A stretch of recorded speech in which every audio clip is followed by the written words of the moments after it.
Hello, everyone. We're delighted to have you join us today.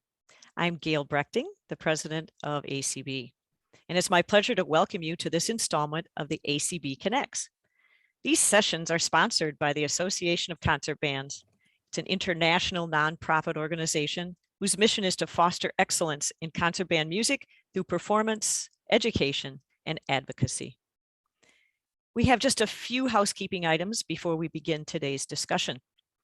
ACB Connects is being recorded. Today's session will be archived along with other previously recorded sessions on the ACB Connects page on the ACB website. With us today is Heidi Sytsema to discuss the topic of endowments. Heidi is Vice President of Development and Donor Services at the Community Foundation for Muskegon County, where she works with donors and nonprofits to build a culture of philanthropy and vibrant community for all in Muskegon County. Today's ACB Connects will be in two parts. First, there'll be the discussion of the topic from Heidi. And second, there'll be the opportunity to discuss in smaller breakout sessions. We welcome your questions and hope you have the worksheet we shared with you on your registration email to use today. As our speaker begins, use the sheet to take notes, jot thoughts and questions to use in our interactive breakout session. During Heidi's talk, if you have any questions or comments for her, please submit them in the chat addressed to everyone. And as many as time allows will be addressed. So let's welcome Heidi. Great, thanks, Gail. It's great to be here. As she said, I'm Heidi Sytsema, and I'm really happy to be here talking with you all today. I've been with the Community Foundation here in Muskegon County, Michigan for 16 years, and I've worked with Gail in the West Michigan Concert Winds off and on over those years. And I love that she thinks we've been a good enough partner that she wanted to share this experience that we've had together with you all. So, super exciting to talk about words like endowment and community foundation and building, but oftentimes we maybe don't even know exactly what that means. So I thought I'd start out by just sharing a few definitions or understandings that we have, and then also share, what part of this is, our organization based and what part is, fairly universal to all community foundations. So when we talk about building endowment through a community foundation, first, what is a community foundation? And I don't know how many of you are familiar with that, but go on here. First of all, a community foundation is a nonprofit, and we are place-based nonprofits. And this here is a map of all of the community foundations that are accredited through the Council on Foundations across the United States. So you can see, in Michigan here, where you can barely see Michigan, there are so many community foundations. Other areas, states maybe just have one or two, and they probably do cover the whole state territory. So I think most of you should have a community foundation available to you, whether it's, right in your city or town, or whether it's in a broader region of your state. But that's the first thing about community foundations. They are place-based nonprofits. The second thing is we like to believe we are good community partners with other nonprofits. So we are sometimes, people are probably familiar with the United Way model, where they work with lots of nonprofits to encourage people to give, and then they distribute resources. And there are some similarities between a community foundation and a nonprofit in that we work with lots of community partners, and we are about distributing donor resources broadly across the community. What makes us a little different is that we are working with permanent resources usually, and not the annual fundraising type of a thing that a United Way does. So as we go forward with that, what exactly is an endowment fund then? Oftentimes people are familiar with the word endowments when they hear universities have, Harvard has a $50 bajillion endowment or something like that. That's a fake number. I don't know if they actually have any bajillion, so not a real number. But we often talk about the work and what endowment means using the three words give, grow, and grant. So generous people give to a community foundation, endowment in this case, to support something that they love. And me being the lead of our development and donor services team, we're the give team. So we're working with folks to encourage them to give. What makes a community foundation and endowment different than other nonprofits is that we typically don't spend those gifts. We instead invest them and we grow them. So the second word, grow. And then we use that growth each year to make grants back out into the community. Or like in the case of a university, they grow their endowments and they make grants back to the college or university to support operations, scholarships, things like that. The grants that we make as a community foundation go back to the nonprofits in our community to support the work that they're doing and to support some of the leadership work that we undertake in the community. So that's kind of how you can think about what an endowment fund is. It's a permanent resource. We talk about that. That is designed to be here to propel certain aspects of community life in our community forever. And a tagline that community foundations have used over the years is "for good, forever." So that kind of symbolizes and the work that we do within the community. Would you say that tagline one more time, Heidi? Sure, it's "for good, forever." For good, forever. Wonderful. Yep. Yeah, that's comforting, actually. Yeah. Yeah. And being music people, I should have thought to look at this. Someone made a theme song at one point. Oh. Singing "for good, forever" for community foundations. Very cheesy, in my opinion, but might be something this group would resonate with differently than I do. Well, it helps you remember things when you have a song behind it. Yeah, thank you. Yeah. So some of the things we talk about when we talk about giving are lifetime gifts, legacy gifts, estate gifts, bequests. You'll hear us talk about things like that. So I wanted to share what our understandings are of those things too. You all are probably in the business of doing some sort of fundraising for your nonprofit, so you're familiar with encouraging folks to write checks or to maybe give online. If you're part of a more sophisticated operation, maybe you can receive gifts of appreciated stock if people want to transfer that for the tax benefits. We've also had a lot of folks in recent years choosing to give if you're over 70 and a half years old and have to take required minimum distributions from your IRA accounts. It was made permanent a little while ago, but at any rate, for the last several years, it's become very popular for folks to take advantage of what's called a qualified charitable distribution, or QCD.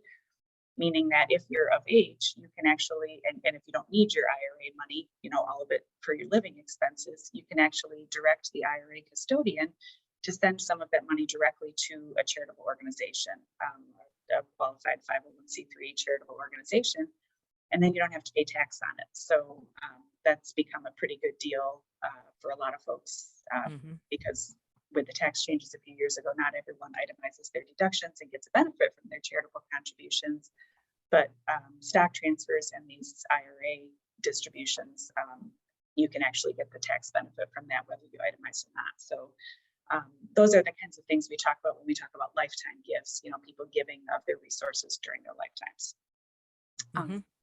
Another big part of the work that we do is encouraging folks to think about planning a future gift or a legacy gift or an estate gift or bequest, all of those kinds of words. Because community foundations and endowments are designed to last forever, they actually set up really nicely for folks who think about leaving a final gift to an organization or community that they care about. Leaving something that's going to last forever is really appealing. I know one time we had a donor leave money to a fund that supported his church here, and after he passed, a representative from the church got up and told the story, and he's like, "Yeah, it's just like Pete's still sitting there in the back row, putting his envelope in the plate every week as it goes by, because there's still something giving to support the work." So we thought that was a great way to really bring it home what the for good forever can be. Because I think we all have some people in our ensembles or in our bands or in our audiences who are those people, and it's just a whole different kind of a mindset paradigm shift of how we look at who is in our organizations and who sponsors our organizations in the idea of it being a forever gift. So exactly. And those lifetime gifts that people can leave tend to be the largest gifts that an organization will receive or that a person will give because Right. they don't need it anymore. They're not worried about Right. having to live on it anymore. Right. And we also heard a statistic that like 70% of Americans give charitably during their lifetimes on a pretty Wow. regular basis. That's a But high percentage. yeah, which is great. And if you're connected to nonprofits, the percentage is probably even higher. But interestingly, only 1 out of 10 people, or 10%, actually take that extra step to leave a future gift to something that they care about. And so we've been really working to be on message, ourselves and with our nonprofit partners to say, hey, we can do better than that. We know this is a generous community. People love this band. They love the community. They love other aspects of life here. And so, let's aim for higher than 10%. So. Right. Again, it's educating just so people understand how to do it. That's why we're doing Exactly. this, we're doing this today. Yeah. Yeah. So, so that kind of goes to the next question of, why build an endowment? Why not just do your annual fundraising? Why not have a bake sale? And those things are probably all important too. We all need the annual fundraising to keep us going. But some of the things that we hear from others and from donors as to why they like to support Endowment and why an organization might want to build it are these reasons on the screen here. For one thing, because it's designed to be forever, it sends a signal of sustainability. That your organization is here to stay. You're planning for the future. You're looking ahead. You're trying to build in that sustainability for your organization. Sure. Then it also sets you up really nicely to receive those estate gifts, knowing that donors like to give something that's going to last forever. Right. An endowment fund set up Right. Through your community foundation, or you can do it independently too. It's just a lot more work. Right. You are set up to receive those gifts, and we have, numerous stories of things like that happening, learning after the fact that, well, because school had their endowment fund set up and it was easy, that, there was a trust level too, that the donor had with a community foundation, knowing that it's a little more substantial and is designed to be here forever. So right, exactly. Yeah, and then sometimes it can increase the gifting options that are available too. I guess I didn't think to ask you, Gail, in advance, but are the concert wins, are you set up to receive stock gifts or I believe that we are because of the person that initially started all of this. That was part of their thought, I think. So. Yeah. A lot of times nonprofits aren't set up to do that though. And so if they have a donor who wants to be able to transfer stock, if you don't have the procedures in place for that yourself, oftentimes your community foundation or the funds that you have at the community foundation can help with that and help encourage you to talk to folks about giving those other types of gifts too. So. Right. I do want to say, while I'm thinking about this, for those of you who are listening, my organization, the Winds, my West Michigan Concert Winds, we started out as a very small ensemble, one that people just opened up their checkbook and paid for a concert if, in a small place. We started out really, really small, and we still, don't have a lot of operating expenses. And I want to say that so that people go, well, there's big groups that do this and people know me because I'm in ACB and all of that. But, we still have to find donors. We still have to find things like this. But what it has done for our organization, and we've been doing it, I think, about 15 or 20 years, we can at least do one and sometimes two concerts without drawing off of the interest of our endowment. And we never could do that before. I mean, we were just lucky to be able to find a church that would take us or something along that line. So that's why the idea to do this to the members who are listening today is for that very reason, that it is a way to generate funds in a really positive way through your community for your ensemble. That's a nonprofit. It's intended to be a nonprofit. One of the questions that was asked ahead of time for members that were coming into this were the whole idea of, well, can we do this if we're a nonprofit? Well, that's exactly what this is set up to do, right, Heidi? Yes. Yep. If you're working through a community foundation, right. I mean, individual donors can set up a different type of fund, but the fund that we're talking about is the nonprofit organization endowment fund, meaning it's set up with the community foundation by the nonprofit organization to provide for its own benefit long term. Absolutely. Absolutely. And ours just happened because a gentleman in my clarinet section played third part started his own endowment, and he had talked with people like Heidi and said, well, you know, if you're in this organization, there's ways we can help you. And he started it. He isn't even in the band anymore, and he's very elderly now, but thank God for him, because Yep. he's the one that Yep. helped us see that we could help grow our own money. Exactly. And time truly becomes your fundraiser too. I'm going to share a couple of examples here in just a second, but you know, go ahead. Even if nobody ever gives another dime to the Concert Winds Endowment Fund, there will always be that fund generating grant support back to your organization every year. So time just, you know, helps to build that. Absolutely. And I forgot to mention this earlier, but another kind of way to think about this for your organization is, you know, if you compare it to your personal accounts, you know, you have your checking account that you're paying your daily expenses out of, but you also hopefully have a retirement account where you're you know, you need money into the checking account every year, but you also should be putting something away for that retirement account to help build up that long-term something, so that, you know, when you're not working anymore, you have income. And this is kind of a way to help think about that for your organization too, I think. So exactly. And the other thing I will say to members that are here and is, there's no better time than now to start it.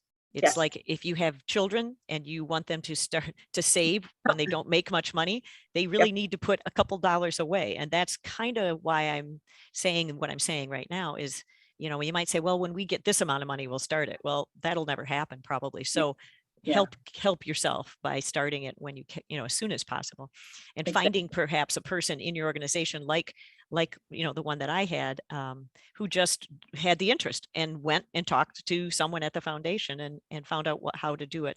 It takes someone to do that. You need to make that happen. Right. That's a really good way to put it. So that's an important step. Yeah, exactly. Yeah, thank you, Gail. And this, you know, it's just an ugly illustration because I don't know how to put together pretty ones, but it's but these are two actual funds that we hold here at the Community Foundation. They're both started by, you know, volunteer service organizations, not the Rotary Club, but think of it like that. Those types of organizations. One started in '98, one started in '97, and this Group A, you can see in the 24 years since they started their fund, they've received 38 gifts, $16,000. That's modest, and that's something. They've taken 6 grants out of the fund for their own support.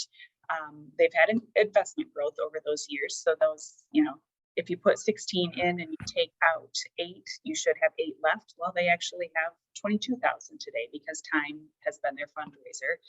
And they get to spend $3,734 out of the fund, you know, toward whatever their purposes are each year. So that's something. And I'll also point out with this particular example, nothing's happened with this fund since 2010. Nobody's put anything in, nobody's taken anything out. So truly time has done what's happening there. Group B, when you look at it, they started theirs a year earlier. And this group is slightly larger, but again, both still volunteers and not significantly different. They worked their fund. They talked about it. They got people to donate. They did fundraisers for it in addition to the things that they were working on for their operations. So they had 1,400 gifts in, totaling over $500,000. And again, this is the same community. They're, you know, same pool of donors that they're working with. They've taken 90 grants out, totaling over $235,000, have had that much again in investment growth over the years. Today, they have $651,000 in that fund, you know, and they can take out almost $19,000 a year. And that number will continue to grow. Again, even if nobody ever puts another dime into this fund, that annual spendable amount will go up with the cost of inflation and things like that. So really, you know, to Gail's point earlier, you need someone to start it, and then you need someone to fan those flames a little bit every year, because paying a little bit of attention to it makes a huge difference, you know, in this thing.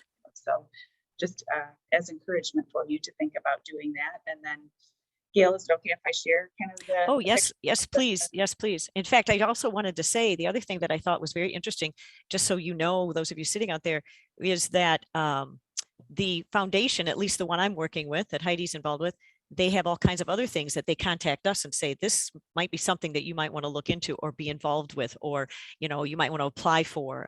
You know, they are really there to help you as an organization, which I don't think a lot of people understand that side of it. Yeah, and that's actually a really good point because, I mentioned the Give, Grow grant, and I'm on the Give team. So I'm out there talking to people, working with donors and with nonprofits to start funds and to give to funds. But Mhm. typically, a nonprofit would come to a community foundation, probably first of all, to ask for a grant. That's Mhm. the ending part of those three words is to get Yeah, a grant, right? So that's where exactly. nonprofits will often connect with us first. But Yeah, sure. we're a funding source Yeah, for these absolutely. organizations. So. This one's fun for me to see that you just put up here. Yeah, yeah.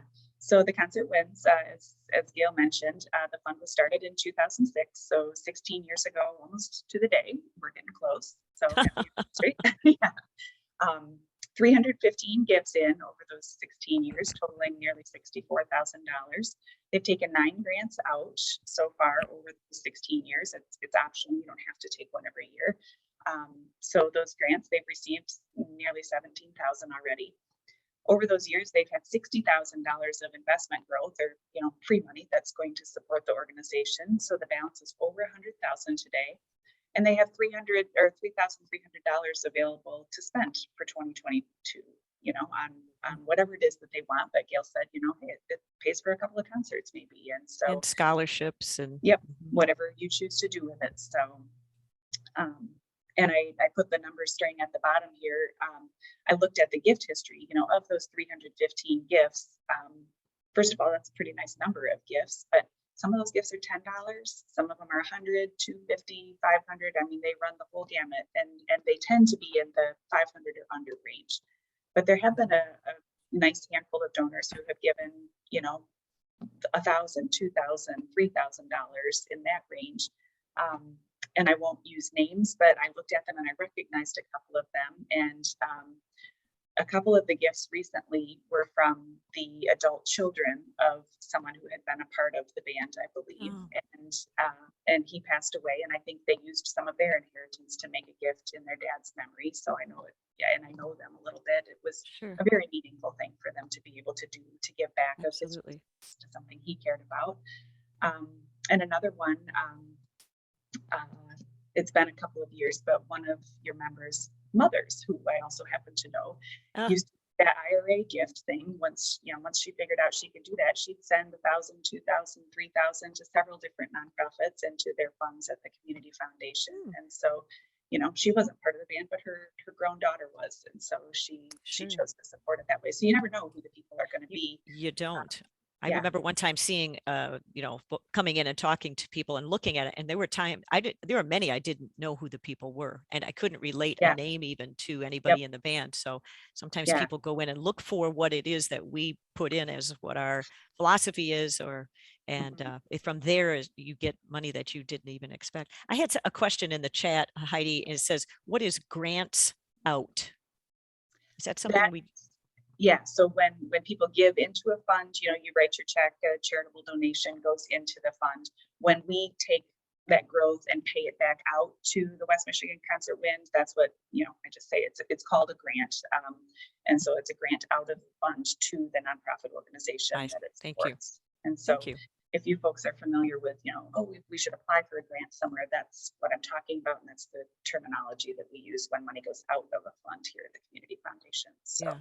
Well, thank you very much. Appreciate the answer to that. Yeah, yeah, yeah. Um, so a couple of stories came to mind, and I, to the point that you never know who's going to give. We are currently working with someone who was known to us. None of us on staff here had met her ever, but she, had for probably 20 years been sending us $25. Got up to $100 at one point, and then always for a particular fund that we hold here that was near and dear to her part of the community. And she just passed away, and over her lifetime, she had given us, I think, $1,100. So that's nice and Yeah. that's great, but that over 20 years, so very modest gifts along the way.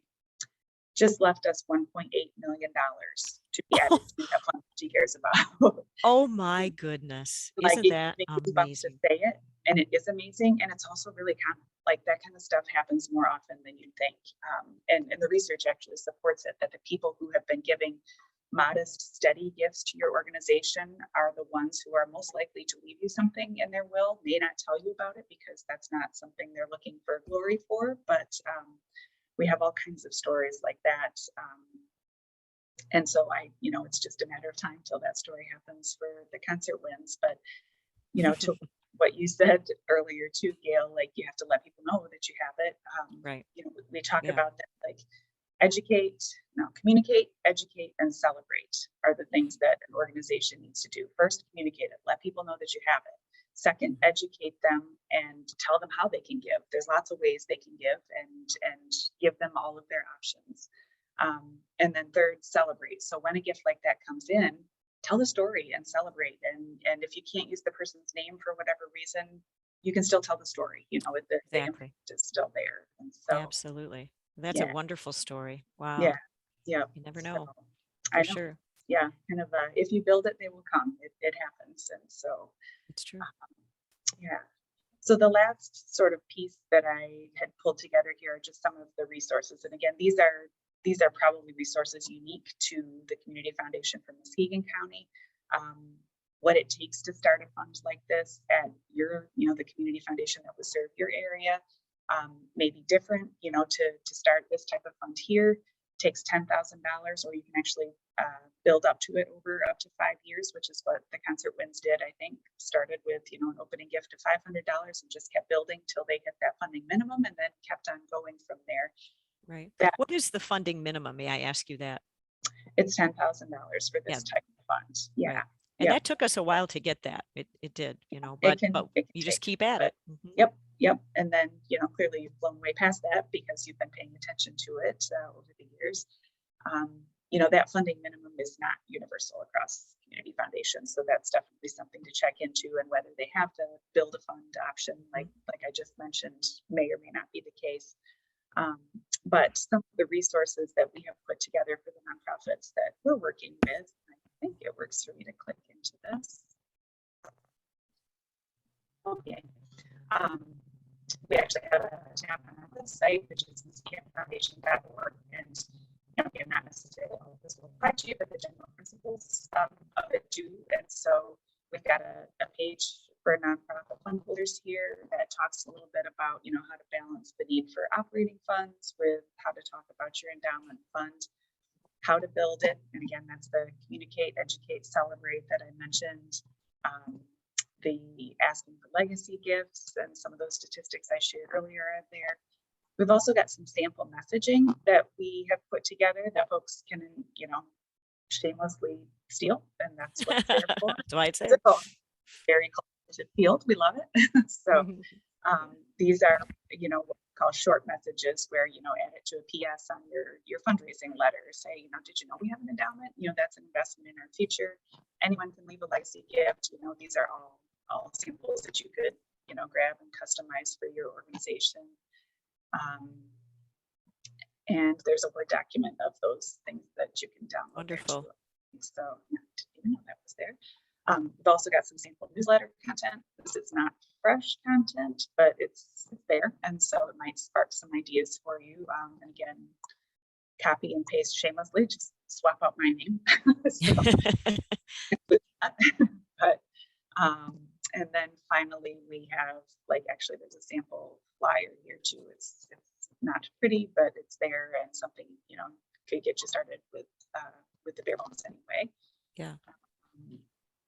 Then we also have some resources out here. I mentioned all the different gifting options that folks can give with. They can give to your organization with those too if you're set up for them. In the eyes of the IRS, anyone can give any of these kind of things, but just wanted to let you know that that's out there. If it's something you haven't been encouraging folks to do with stock transfers or IRA rollovers, there's some information here that you could catch on the after side. And then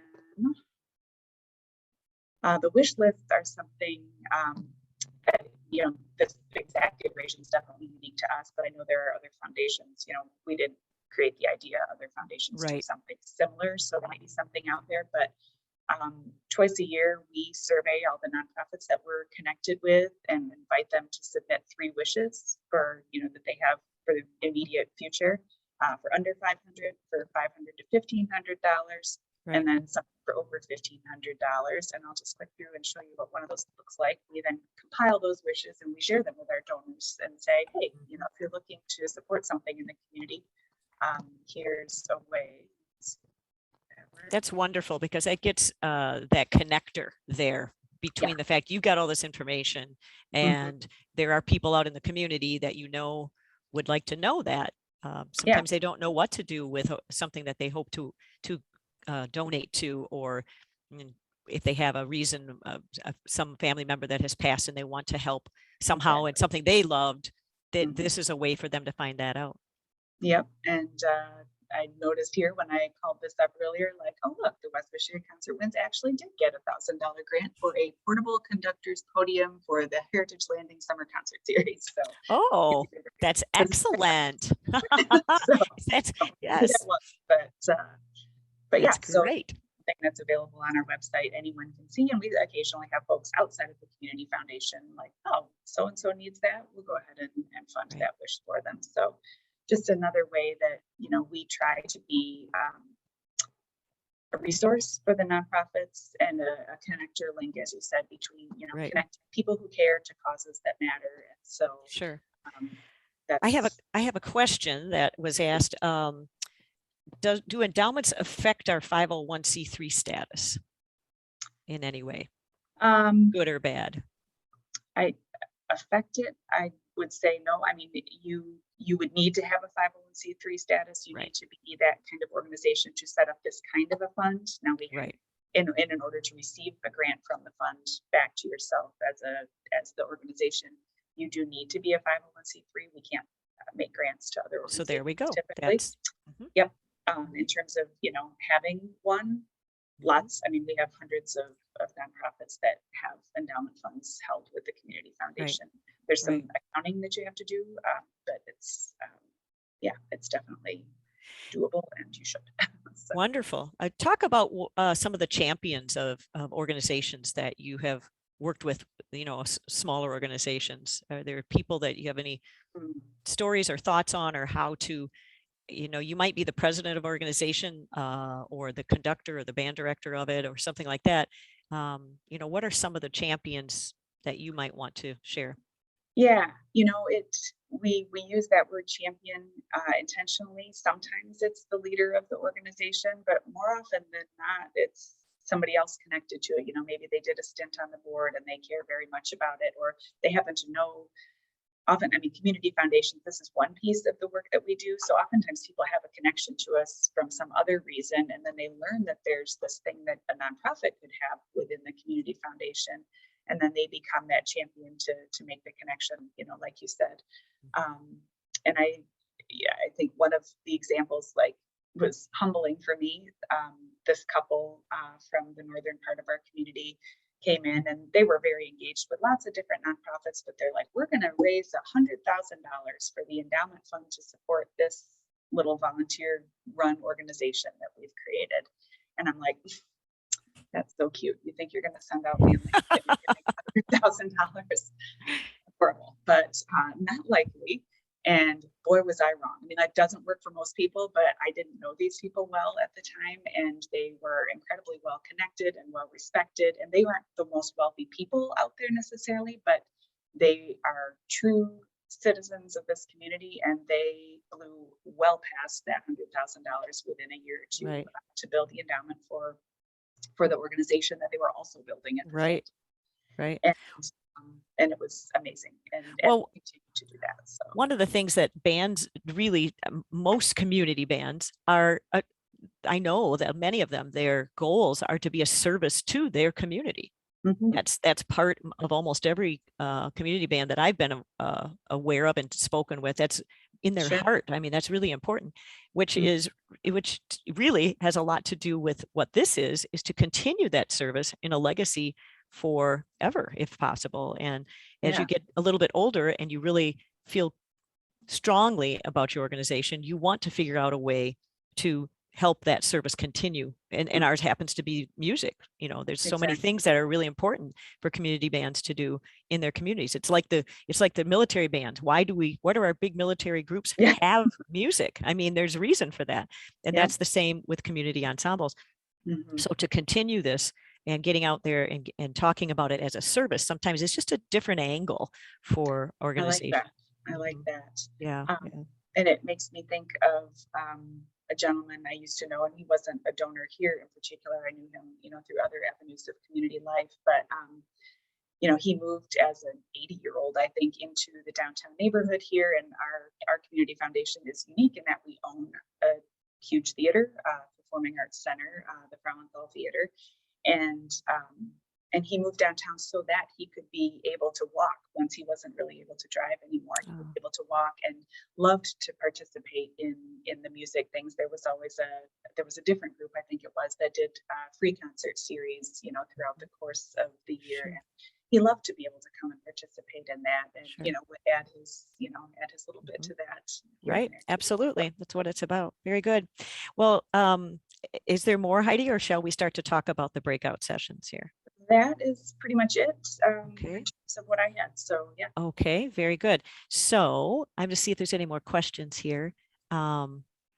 There are a few people who are mentioning that there's other ways to have some of these kinds of investments. One is with other organizations, an investment account like through Vanguard and things like that. And this is just to share with them. Is there anything you can talk about with that?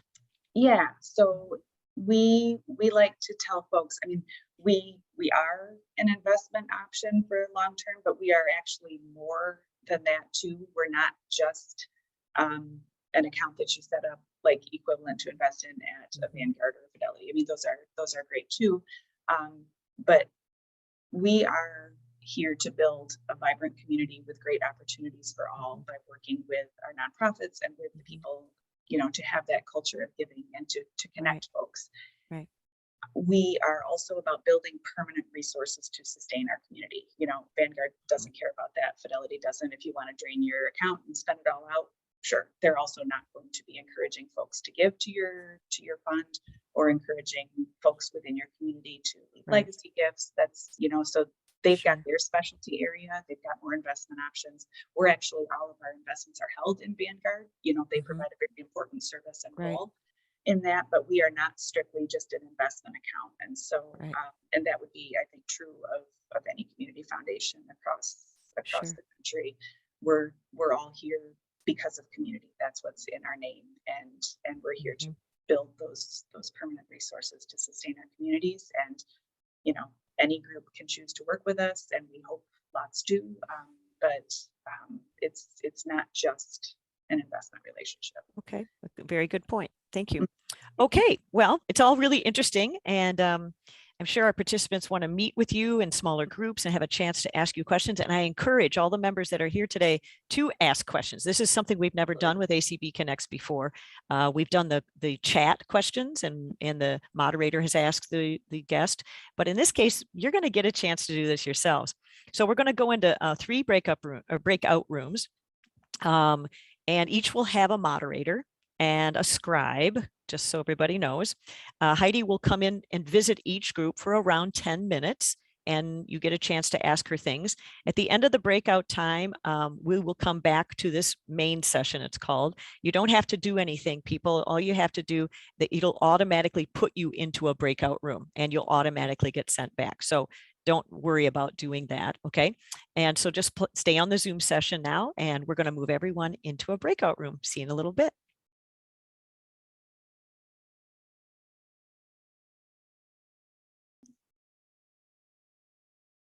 Wonderful. I hope you had a real successful time in those breakout rooms. I'd like to say to the attendees that we're really glad that you could join us for our conversations today. The moderators for the breakout sessions, they're going to combine the ideas, and we'll send these results to all of you as participants, as well as to use some of these ideas for future workshops. So we thank you for being involved with this.